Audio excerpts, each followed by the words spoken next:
Good morning, welcome to news analysis. నేను జ్యోత్స్న. డిస్కషన్లోకి వెళ్లే కన్నా ముందు వివిధ పత్రికల్లో వచ్చిన వార్తా కథనాలను ఒకసారి చూద్దాం. తెలంగాణ వార్తా పేపర్స్ చూసినట్టయితే ముందుగా ఈనాడులో వచ్చిన కథనాలు చూద్దాం.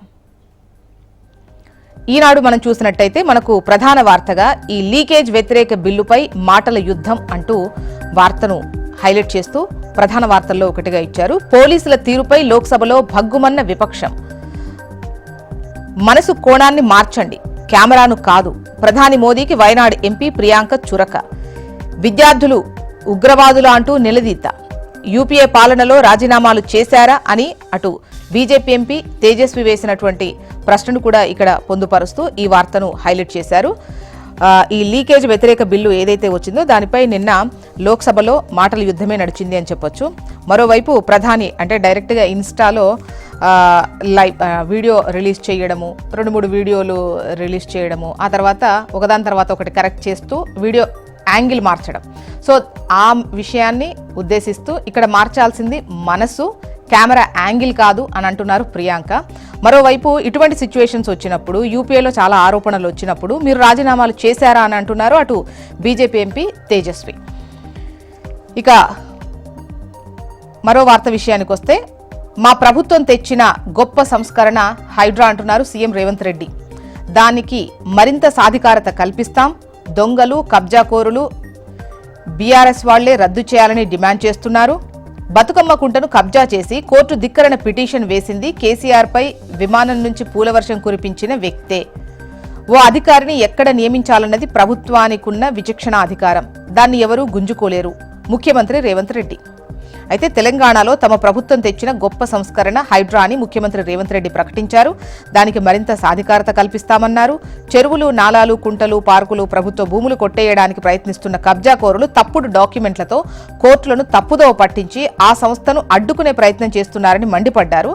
అయితే నిన్న సాయంత్రం అక్కడ పీఎం ఆవాస్ యోజన ఇళ్లు కరువు పరిస్థితుల నేపథ్యంలో రాష్ట్రానికి కేంద్ర బృందాన్ని పంపాలన్న అంశంపై కేంద్ర వ్యవసాయ గ్రామీణాభివృద్ధి శాఖ మంత్రి శివరాజ్ సింగ్ చౌహాన్ ను కలిసి చర్చించిన తర్వాత విలేకరులతో మాట్లాడారు సీఎం.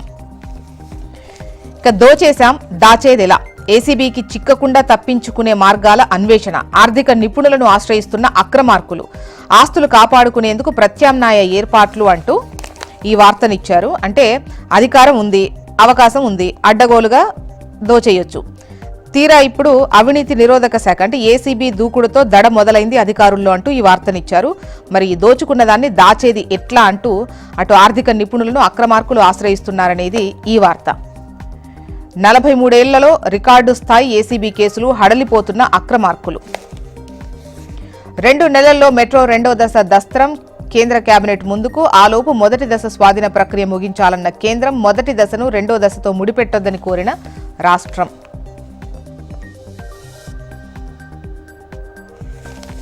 నెక్స్ట్ ఆంధ్రజ్యోతి.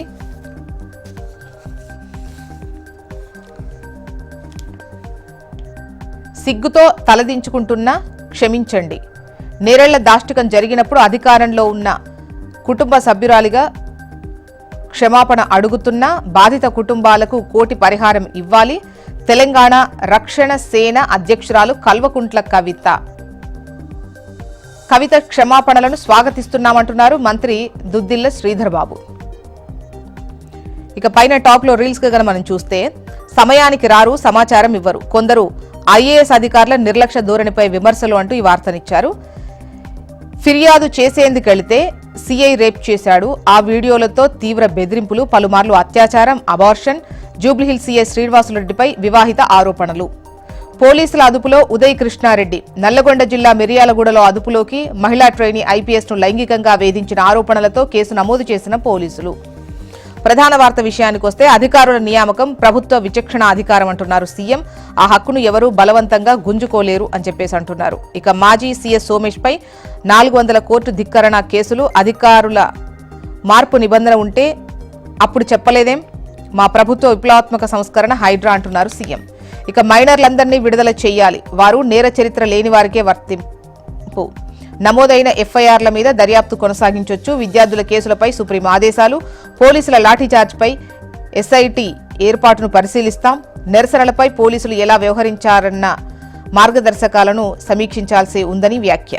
ఢిల్లీతో పాటు పలు రాష్ట్రాల్లో విద్యార్థుల మీద పోలీసులు దారుణంగా దాడి చేశారు. మాజీ సీజేఐ లేదా సుప్రీం మాజీ జడ్జితో సిట్ ఏర్పాటు చేయాలి పిటిషనర్ల తరపు న్యాయవాదులు.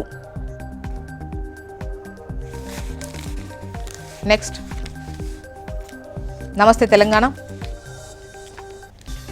హైడ్రాకు లేఖ ఎలా రాస్తారు అంటే ప్రైవేట్ స్థలంలో గోడ కూల్చాలని ఏ ఆధారాలు ఏ అధికారాలతో కోరారు?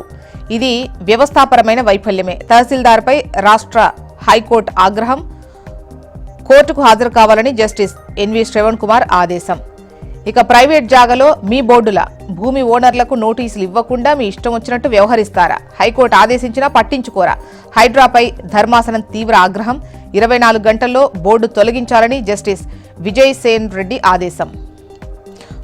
కోర్టులు తప్పుదోవ. హైడ్రాపై కొందరు కావాలనే తప్పుదోవ పట్టిస్తున్నారు అంటున్నారు సీఎం రేవంత్ రెడ్డి. హైడ్రాను కొనసాగిస్తాం, మరింత బలోపేతం చేస్తామంటున్నారు. ఏ అధికారిని ఎక్కడ నియమించాలి అనేది మా విచక్షణ. దీనిపై ప్రభుత్వ అధికారాన్ని ఎవరూ గుంజుకోలేరు. మా ప్రభుత్వం తీసుకొచ్చిన గొప్ప సంస్కరణ హైడ్రా. చాలా మంచి పనులు చేస్తున్న ఉత్తమ సంస్థ అది. హైకోర్టు తీర్పుపై ఢిల్లీలో సీఎం రేవంత్ వ్యాఖ్యలు. తీర్పు మీద చర్చించాకే చర్యలు తీసుకుంటామని వెల్లడి. 63 సార్లు ధిక్కారం. కోర్టు ఆదేశాలు బేఖాతరు. పదే పదే ఉత్తర్వుల ఉల్లంఘన. మందలించినా మారని తీరు. 2 ఏళ్లుగా అరాచక కాండ అంటూ ఈ వార్తనిచ్చారు. అంటే కోర్టు చివాట్లు పెట్టినా బుల్డోజర్ ఆగలేదు. పిలిచి మందలించినా తీరు మారలేదు. నాన్ బెయిలబుల్ వారెంట్ ఇస్తామని హెచ్చరిస్తే క్షమాపణ చెప్తూనే తలెగరేస్తారు. కోర్టు అదే శాసించినా ఆగడాలు ఆగలేదు. అలా ఒక్కసారి కాదు, ఏకంగా 63 సార్లు కోర్టు ధిక్కరణకు పాల్పడ్డారు హైడ్రా రంగనాథ్ అంటూ ఈ వార్తనిచ్చారు. హైడ్రా బ్లాక్మెయిల్ అంటూ ముఖ్యమంత్రి చేతిలో అది ఎక్స్ట్రాషన్ సాధనంగా మారింది. గతంలో ఆర్టీఐని అడ్డం పెట్టుకొని బతికినోడు రేవంత్ రెడ్డి. అనుముల బ్రదర్స్ కబ్జాల జోలికి హైడ్రా ఎందుకు వెళ్లదు? హైకోర్టు వ్యాఖ్యల తర్వాత సర్కార్ వైఖరిలో మార్పు లేదు అంటూ బీఆర్ఎస్ వర్కింగ్ ప్రెసిడెంట్ కేటీఆర్ చేసిన వ్యాఖ్యలను ఇక్కడ హైలైట్ చేశారు. నెక్స్ట్, ఏపీ వార్తా విశేషాల్లో ముందుగా ఈనాడులో వచ్చినటువంటి కథనాలు చూద్దాం. ఈనాడులో మనకు ప్రధాన వార్తగా వేసిన ప్రతి పంటకు బీమా చేయాల్సిందే అంటున్నారు సీఎం చంద్రబాబు నాయుడు. ఈ విధంగా ఆదేశించారు నిన్న. ఆ బాధ్యతలను కలెక్టర్లు తీసుకోవాలి. ఎల్నినో ప్రభావం ఏడాది పొడవునా ఉండొచ్చు. మంత్రులు అధికార యంత్రాంగమంతా క్షేత్రస్థాయిలో పర్యటించాలి. తాగునీటి సమస్య లేకుండా చూడాలి. పశుగ్రాసం కొరత ఉండకూడదు అని చెప్పేసి నిన్న సీఎం ఆదేశించినటువంటి విషయాన్ని ఇక్కడ ప్రస్తావించారు. సింహగిరి చుట్టూ భక్త జనసిరి అంటూ వైభవంగా సింహాచలం గిరి ప్రదర్శన అంటూ ఈ వార్తనిచ్చారు. విశాఖపట్నంలోని అడివివరం వద్ద భక్తజన నడుమ సాగుతున్న పుష్పరథంలో అప్పన్న స్వామి చూడొచ్చు. ఆ ఫోటోగ్రాఫ్ని ఇక్కడ ముద్రించి వార్తనిచ్చారు. ఇక సిబ్బంది కావాలి స్వామి అంటూ తిరుమల తిరుపతి దేవస్థానంలో 15 ఏళ్లుగా నిలిచిపోయిన రెగ్యులర్ నియామకాలు. 9,000 రెగ్యులర్ పోస్టులు ఖాళీ. చేస్తున్నవన్నీ కారుణ్య అవుట్ సోర్సింగ్ నియామకాలే. శ్రీవారికి నిత్య కైంకర్యాలు చేసే అర్చకులకు కొరతే ఉంది అంటూ ఈ వార్తనిచ్చారు. ఇక ఆగస్టు 17 తర్వాత భోగాపురం నుంచే విమానయానం. అప్పటి నుంచి విశాఖపట్నం ఎయిర్పోర్ట్లో విమానాల రాకపోకలు బంద్ అవుతాయి. కేంద్ర ప్రభుత్వం నోటిఫికేషన్. ఇక వెంటనే డబ్బులు లేకపోతే నీ కొడుకు దక్కడు. పొగాకు వ్యాపారికి వైసీపీ మాజీ ఎమ్మెల్యే ముస్తఫా బెదిరింపులు. ఆయన తనయుడిపై కిడ్నాప్ కేసు. అనుచరుల లొంగుబాటు. పరారిలో అసలు నిందితులు అంటూ ఈ వార్తనిచ్చారు. నెక్స్ట్, ఆంధ్రజ్యోతి. ఎర్ర బస్సు రాదన్నారు, ఎయిర్ బస్సు వచ్చేస్తోంది. వైసీపీ వెక్కిరింతలకు బదులిచ్చిన భోగాపురం అంటూ ఈ వార్తను ఇచ్చారు ప్రధాన వార్తగా. నావే నియంత్రణలో ప్రస్తుత విశాఖ ఎయిర్పోర్ట్. వారు అనుమతించిన మేరకే పౌర విమానాలు. కొత్త అంతర్జాతీయ విమానాశ్రయం అవసరం. దీనిపై 1997లోనే చంద్రబాబు ఆలోచన. హుద్హుద్ తర్వాత గట్టిగా ప్రతిపాదనలు. ఓవైపు తీరం, మరోవైపు మన్యం, మధ్యలో భోగాపురం. ప్రతిపక్షంలో ఉండగా కేసులతో వైసీపీ అడ్డంకులు. అధికారంలోకి వచ్చాక అవాంతరాలు, అలసత్వం. మళ్లీ కూటమొచ్చాకే ఎయిర్పోర్ట్ పనులు పరుగులు. లక్ష్యానికి ముందే ప్రారంభానికి సిద్ధమవుతోంది అంటూ ఈ వార్తనిచ్చారు. ఇక రైతుల్ని ఆదుకుందాం, పంటల్ని కాపాడుకుందాం. కలెక్టర్ల సమావేశంలో సీఎం ఆదేశించినటువంటి విషయాన్ని ఇక్కడ ప్రస్తావించారు. ఎల్నినో ఉపద్రవాన్ని సవాలుగా తీసుకోవాలి. ఈ కష్టకాలంలో మంత్రులు, అధికారులు క్షేత్రస్థాయిలో పర్యటించాలి. కంట్రోల్ రూమ్లో నిరంతర పర్యవేక్షణ ఉండాలి, ఉత్పాతాన్ని ఎదుర్కొనేలా కార్యాచరణ ఉండాలి అని చెప్పేసి సీఎం ఆదేశించిన విషయాన్ని ఇక్కడ ప్రస్తావించారు. నెక్స్ట్ సాక్షి కథనాన్ని చూద్దాం. ప్రధాన వార్తగా కథం తొక్కిన యువ జనం అంటూ సాక్షుల బ్యానర్ ఐటమ్ ఇచ్చారు.